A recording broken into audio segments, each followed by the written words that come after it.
Joined now by our good friend Glen West over at 247 Sports. Good morning, good sir. It's the time that we're recording this. How are you doing this morning? I'm doing great, Blake. I was just telling you off air, we're both getting ready for Masters Week here, so we're going to be watching as much of it as possible. But hopefully, maybe some more fireworks coming for men's basketball as well. So we'll have some hopefully more news to break here in the next several days. That is very true. I think during Masters Week, I need to go find the shortest khaki shorts that I can find and a belt and hike them up and let these ladies see these great legs that I have. That's what I'm thinking. But for sure on the basketball side, we'll definitely get into that now. Before we do get to that, I do want to mention our good friends over at MyBookie, guys. The final game for March Madness is tonight. Every night has promised high stakes matchups. If you watched Houston, you watched Duke, that was a very entertaining game. But our good friends over at MyBookie, they still have the bet and get, which is back to sweeten the deal. You can place a cash bet on March Madness or any sporting event, the Masters, as we just talked about, and you'll get a surprise reward. Free bets, cash back, bonus clips, bonus chips, and everything that you need. Use the promo code MM50. That's MM50, and you can boost your bankroll with a deposit that will be a little bit of a bonus designed to help you to win, to make the most amount of money. Don't want to bet on March Madness? It's fine. You can bet on every game, anytime, anywhere, only at mybookie.ag. So, Glenn, what I'm really interested in is potentially next season betting in this basketball team. And, it's funny. I'm going to kind of start off open-ended here. Are you buying or selling what Matt McMahon has done in the transfer portal so far? I mean, it really seems – look, I did this last year. I'm like, look, it's a really interesting thing that he's doing. He's bringing in Jordan Sears, other guys, Cam Carter.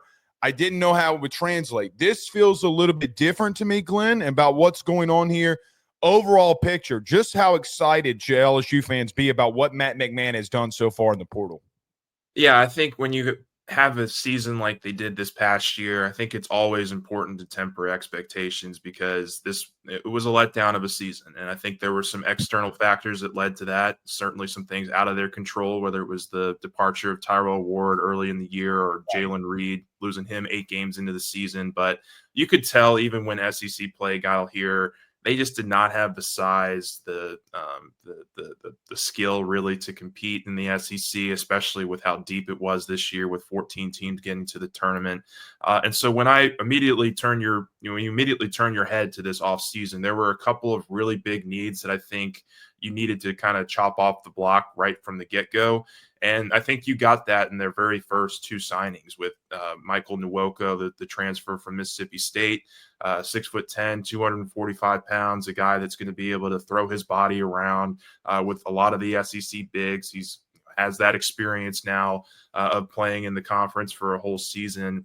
I think it'll be interesting to see what his role looks like in terms of minutes increased. I mean, he only played about 15, 16 minutes a game last year for the Bulldogs. But I think he's coming here with the understanding that he'll be more of a 20 to 25 minute kind of guy.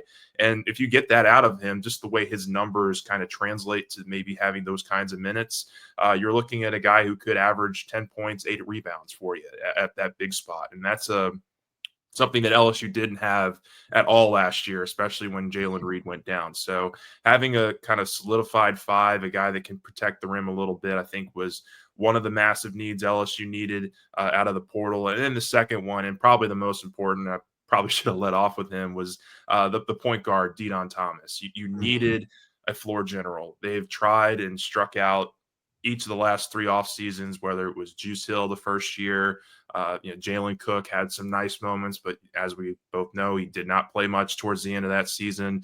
And then this last year with Jordan Sears, good player at UT Martin, just did not have the size to really translate to the SEC. Turnovers were a big issue for him last year.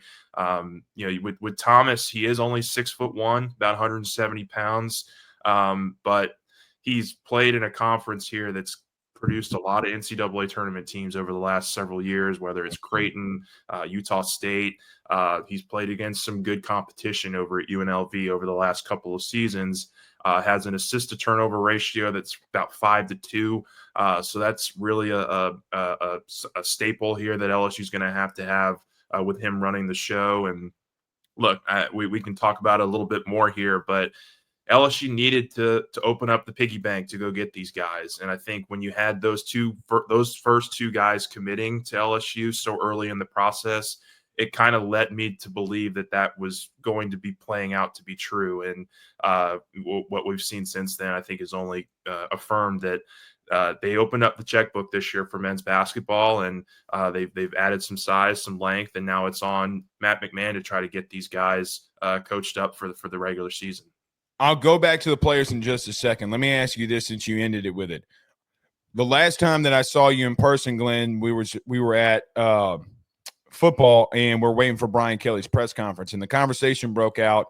Well, people were saying, well, I don't know if they're giving Matt McMahon the level of money that he might need to. Then all of a sudden, and I'm just going to say it's rumors at the current moment. Glenn, I mean, somebody gave something, because, I mean, the price tag on some of this, it seems like, hey, maybe they were just putting out there that he wasn't getting money so that people would give. I don't know if that's the case, but I do think that there's a little bit of the simple nature that fans are tired of getting their asses whooped, and then gave, and then boosters the same way. And I think Matt is a great person. And I've always said this, Glenn, since I've started this show. Great people don't get fired. They get second chances. Yeah. And I think that this is that. Are you shocked that you talked about right out of the gate with Nwoko and then Thomas? Are you shocked that they were able to go that quickly for those two? And then when we'll talk about Thomas in just a minute, but were you shocked at the initial surge that they came out of the gate swinging?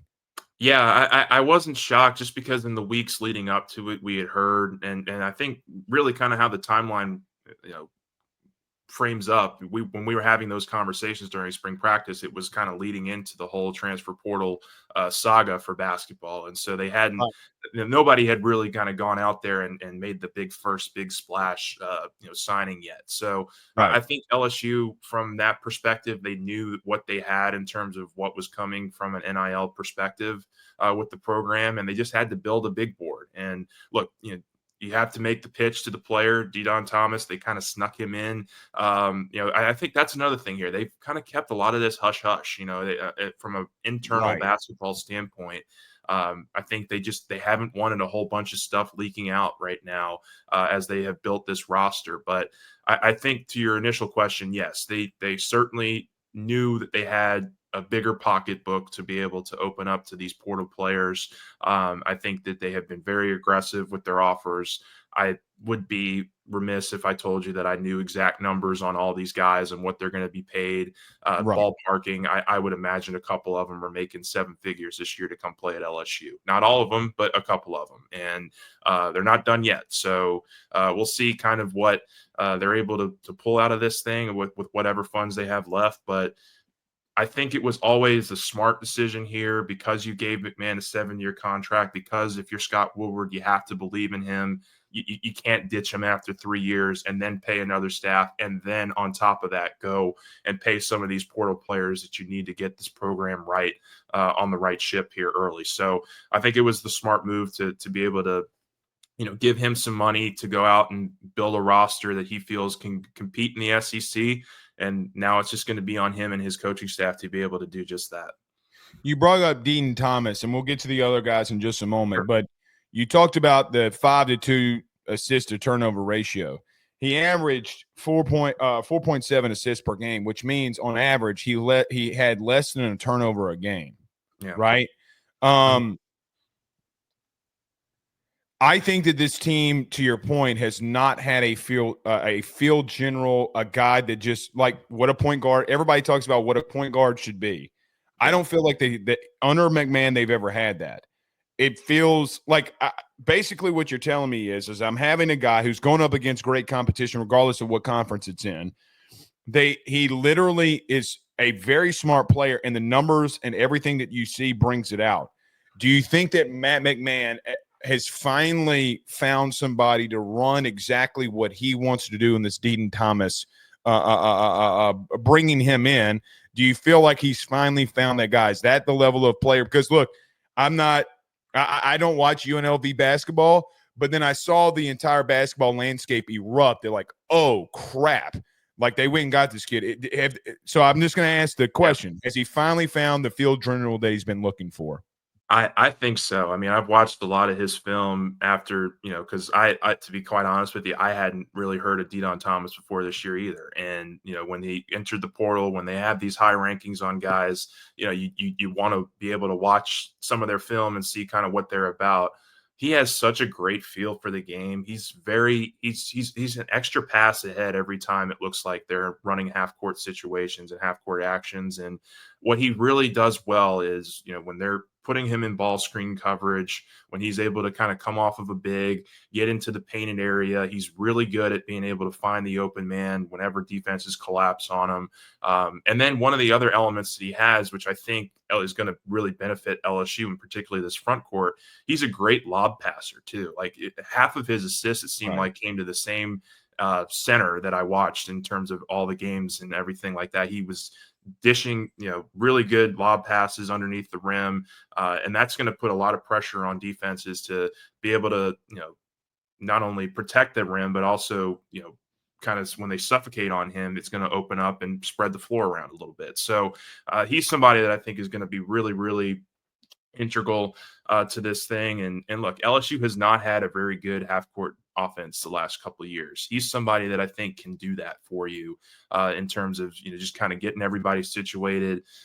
It's going to be important that he has shooters around him and that those guys knock down shots. And we can talk about some of those additions that they've made, at least early additions, to kind of round out that front court or that back court in the wing position. But it's a good start when you talk about, Jalen Reed's a pretty athletic guy. Nwoko is a pretty athletic guy. Robert Miller, another year in the program, I think he'll be really athletic as a second-year player. So having that above the rim potential with this group as well is going to be really beneficial to what Dedan Thomas does with the ball in his hand. Stay with me here. Just tell me yes or no if I'm wrong. I feel like he's the ultimate triple option quarterback in this sense. This is when I watched his highlight film. You brought up the lob passes underneath the rim. He's so damn fundamental. If you like you said, if you make the wrong move, he's going to make you pay. And listen, some of these highlights are not against like small competition. I think it was who won the Big Ten? Was it Michigan? Like they played him a couple, maybe last year, this year, whatever it was. I forget. And then he's carving them up in reference to like, hey man, you're making the wrong decision. I'm making you pay every time. So I feel like he's just like the ultimate, like, hey man, if you make the wrong move, I'll make you pay. Am I right or wrong in thinking that? I don't think you're wrong about that. I mean, he played Creighton earlier this year, had 18 points, a couple of assists in that game. I mean, he played Mississippi State earlier this year. He actually went head-to-head with Michael Nwoko and had 6 assists against the Bulldogs. Like he's somebody that I think, I think you put it the right way. He's going to make you pay if you make a mistake defensively. And LSU just hasn't had that kind of lead guard the last couple of years. I think he's maybe not going to get to that 15, 16 point a game average, but if he's somebody that can average 12, 13 points a game on efficient shooting and get you 6 assists, that I think LSU will take 10 times out of 10 because it means that the guys that they've surrounded him with are also knocking down shots and are being able to move this offense in a positive direction. So I think it's a big addition. Of course, the size is going to be questioned when you get into SEC play initially, but I think he has the talent to be able to overcome some of those question marks and really help LSU be a more complete offensive team next year. Last time LSU had a point guard that was dominant, he was 5'9". So I'm just gonna throw that out there. That's true. So Glenn, there were some other transfers that LSU got. I'm gonna leave this open-ended wherever you want to go. Northeastern transfer Rashad King, who had 18.5 points last year, 1.4 steals per game. That's a lot. I don't care where you're playing. Max McKinnon from Portland, the Pistols, baby. Don't forget about the Portland Pistols. And then Omaha transfer Marquel Sutton. Those three, I guess, wherever you want to start. I mean, when you bring in those 3 guys, what do you like about them? And what do you? I don't want to say who's the best, but like of those 3, that combination bringing in with Dean Thomas, how do you like that being brought in? Yeah, look, I think we have to start with the most recent guy, Markel Sutton. That was somebody they were in on very early in the process when he entered the portal, and they were able to get him on a visit last week. They were very aggressive with his offer too, in terms of getting him on campus, and he's a top 8 or 9 power forward on our 24/7 sports site right now, top 50 player overall. Those are guys that LSU just wasn't getting the last couple of years, to be quite frank. I mean, Cam Carter, I think, was number 52, but that was kind of the blueprint, big time signing for LSU last year. So you go out there and you get a guy in Markel Sutton who averaged 18 and 8 last year in a conference with Omaha that made the tournament this last year. He had some really big numbers. Did not have a great tournament game. Got in foul trouble against St. John's, but he's somebody that I think gives you a lot of positional versatility, whether it's at the 4 or the 5. If LSU wants to play a little bit smaller in some lineups, he can be a good 5-man for you. But I think he complements what Jalen Reed and Michael Nwoko do very well. He's an offensive 3-level scorer. He's a guy that can step back and hit the 3. He's got to be more efficient with it. I think he only shot about 27% from 3-point range last year, but his mechanics look good, and he looks like, from a spot-up shooting standpoint, Thomas can get him the ball, he'll knock the shot down. So very excited about him because he averaged 8.5, 9 rebounds last year for Omaha.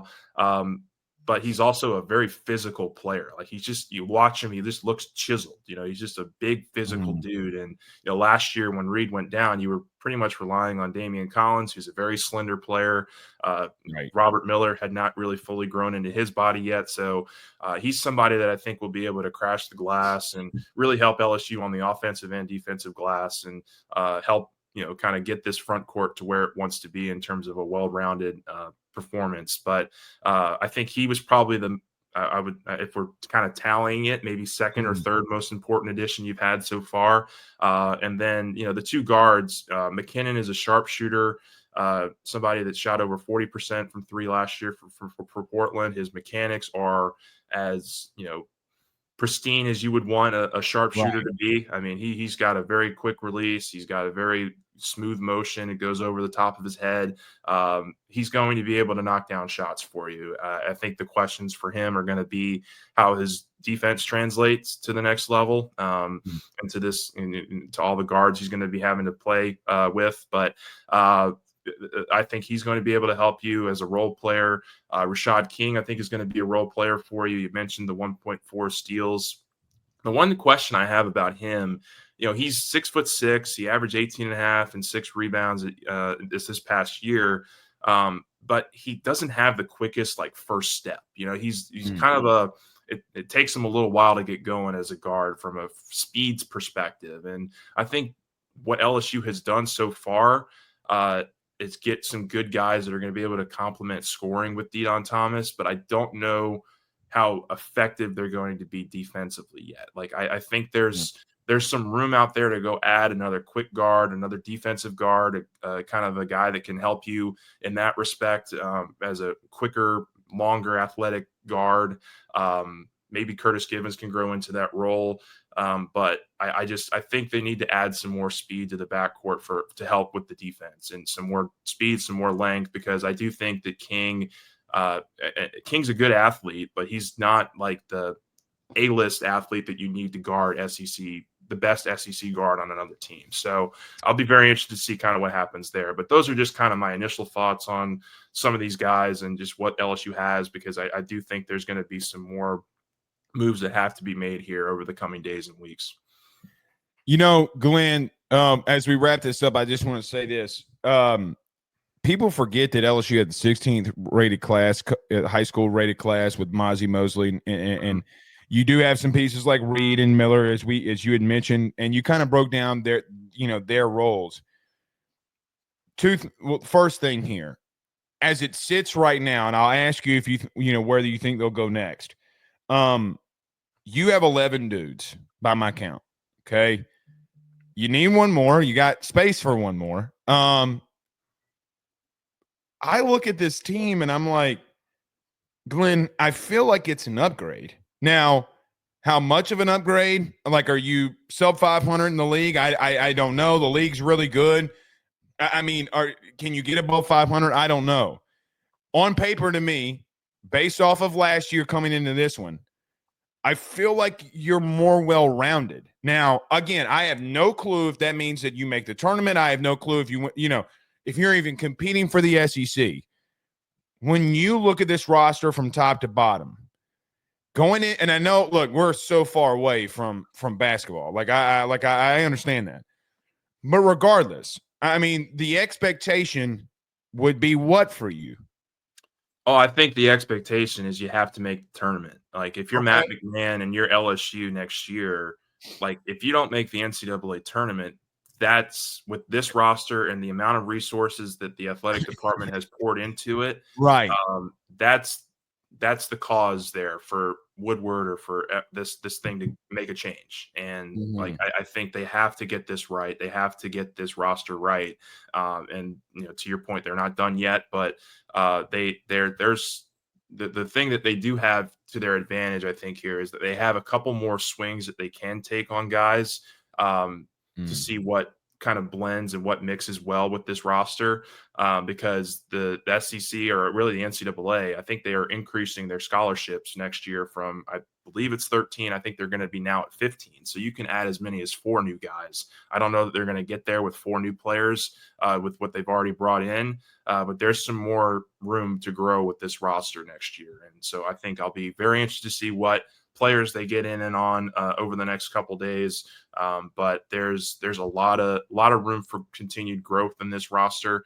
And if I were them, I would be looking at more shooting, more athleticism on the wing, more length on the wing for defensive purposes, and then maybe getting another forward in here as well, another 6'6" to 6'9" kind of guy that can help you on the glass, maybe be a good kind of lob threat for De'Don Thomas. I think there's some good options out there for him.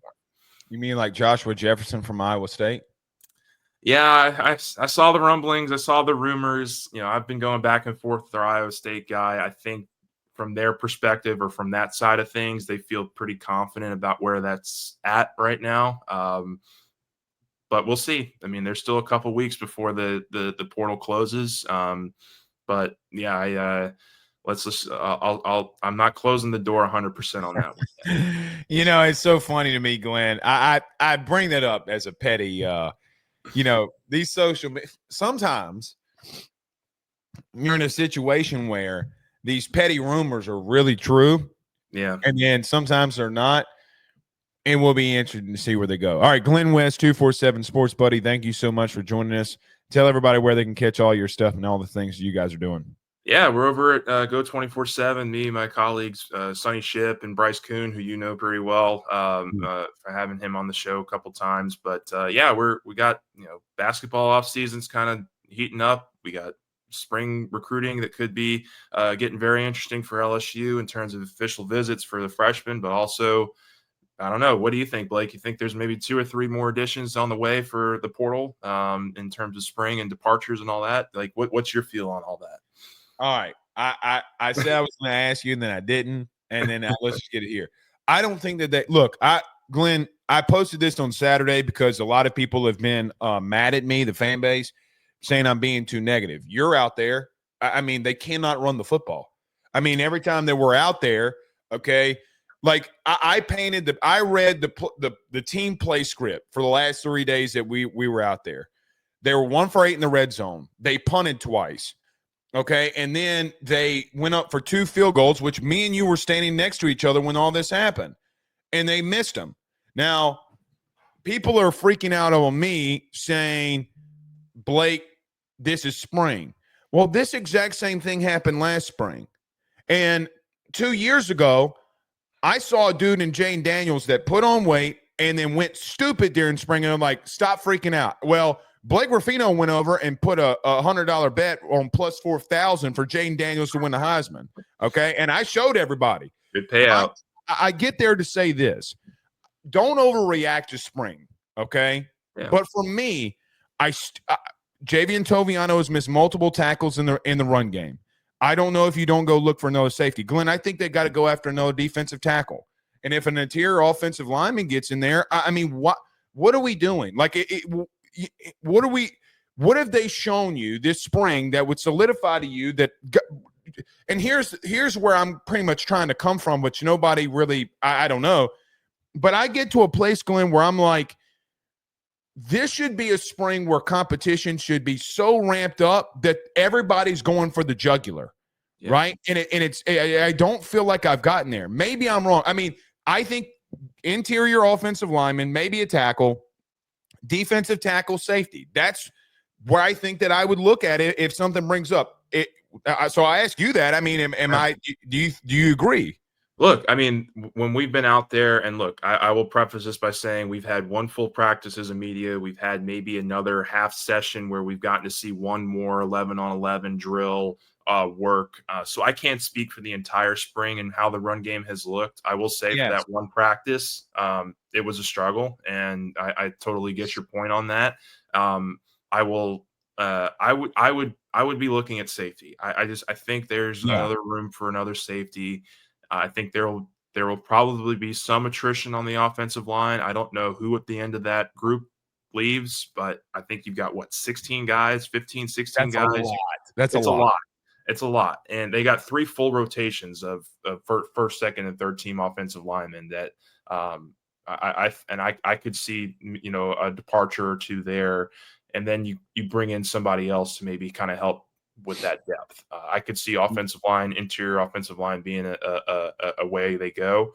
I would also take a look at running back. Like, I mean, I know you've got Caden Durham. I know you've got Harlan Berry. You've got Caleb Jackson. I just 3 or 4 guys is a little bit on the softer side for me. If there is a right fit, right scenario to go bring in a 5th running back, I would jump at the opportunity, but those are a couple of the positions that I could see LSU attacking.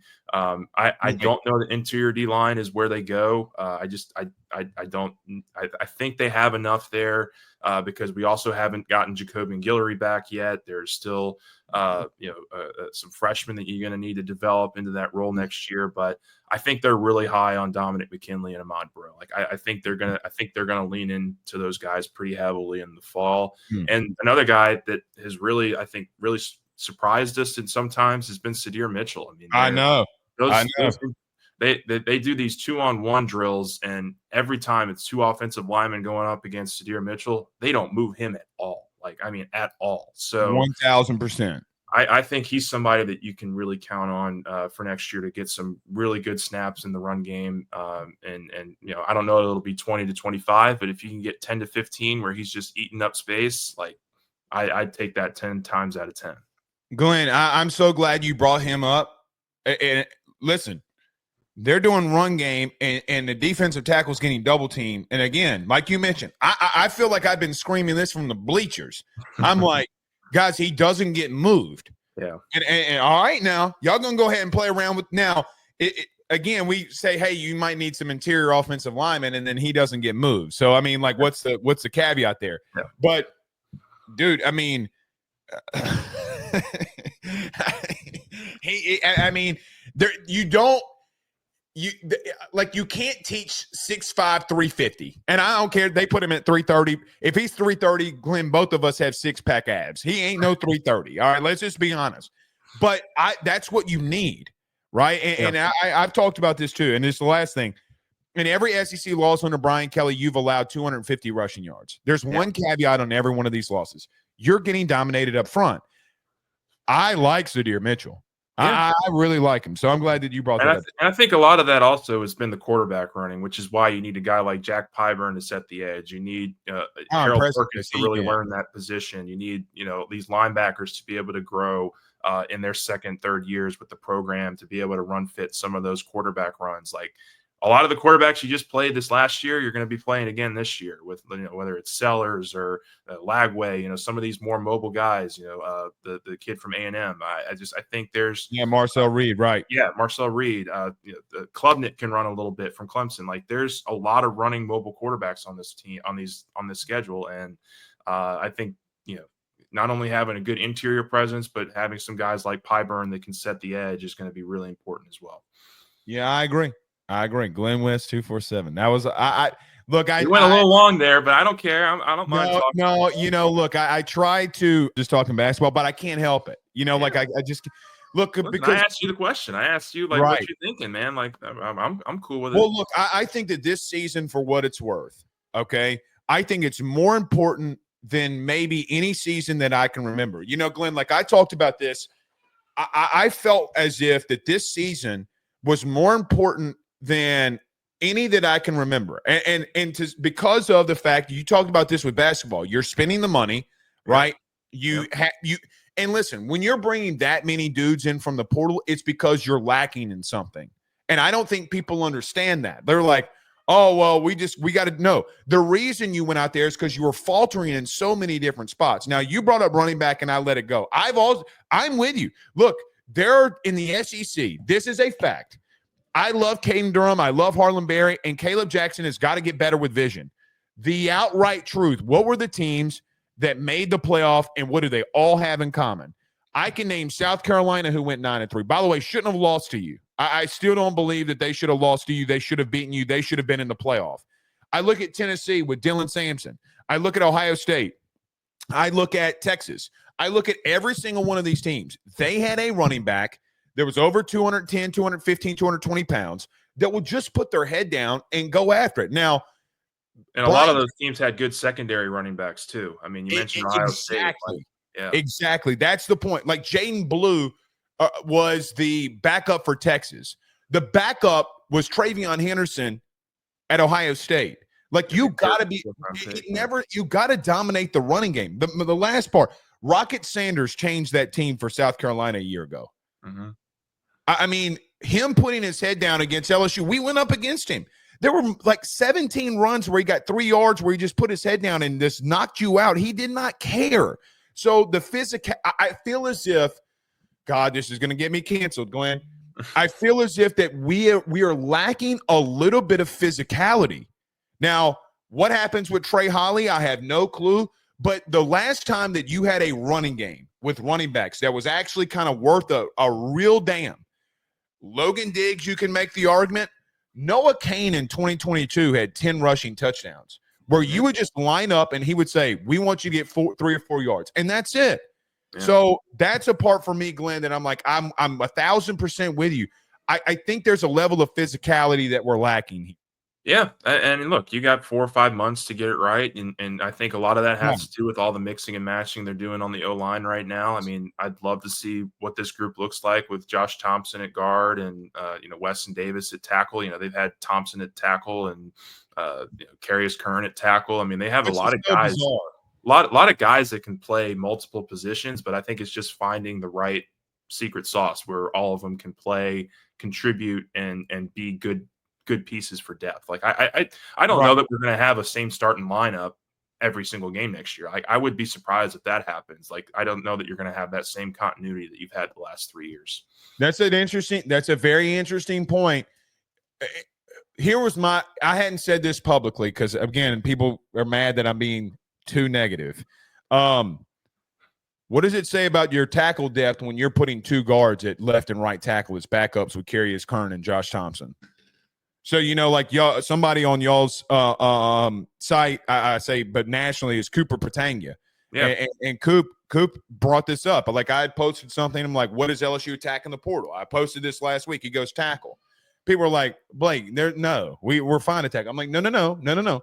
You're putting an offensive guard at right tackle and Josh Thompson, and you're bringing in Carius Kern to play left tackle. That's what you've rolled out there. So even to that, like, what does it say about your tackle depth? That's like a whole nother different conversation to have there. That, bro, Carius Kern literally posted on Snapchat that he benched 225 like 35 times. He's not a left tackle, my guy. Like he's a left guard, right guard. Put him in there and let him be nasty. But here's the point of that. If I'm these upperclassmen at guard, you better be worried because that dude's coming. That dude's coming for you. And look, you talk about late August. I don't know if he doesn't start. Now, you're going into Clemson, and that's a whole different beast. Sammy Brown and Peter Woods, that's a whole different beast. But Bro, I mean, that's the thing though, Glenn. They got the talent. They got dudes. That's the part where I'm like, why are we putting them at tackle? They have a lot of guards, and I'll say a lot of interior linemen.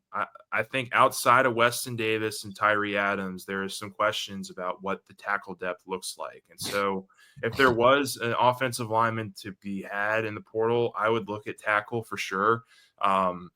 Because I do think that LSU, one of the pitches to Josh Thompson was, we can be versatile with you a little bit. We can start you out at tackle, but we probably see you more as a guard kind of thing.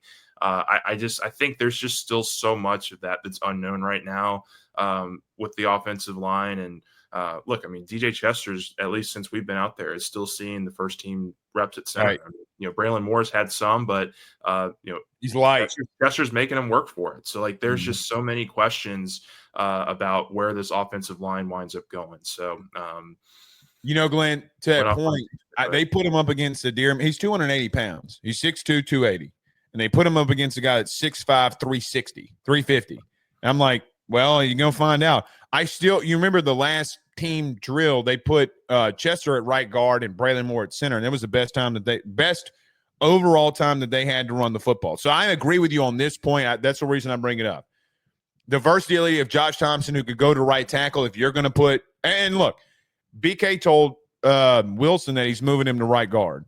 Yeah. I don't think BK – look, we get out there in August, he's going to be a right guard. Like, I still fully believe that. But, look, we'll see. I mean, it's going to be very interesting. All right. I did keep you more than the 20, 25 minutes, I promise. You're good, but thank you, Glen West, 247 Sports. Good to join you. Absolutely.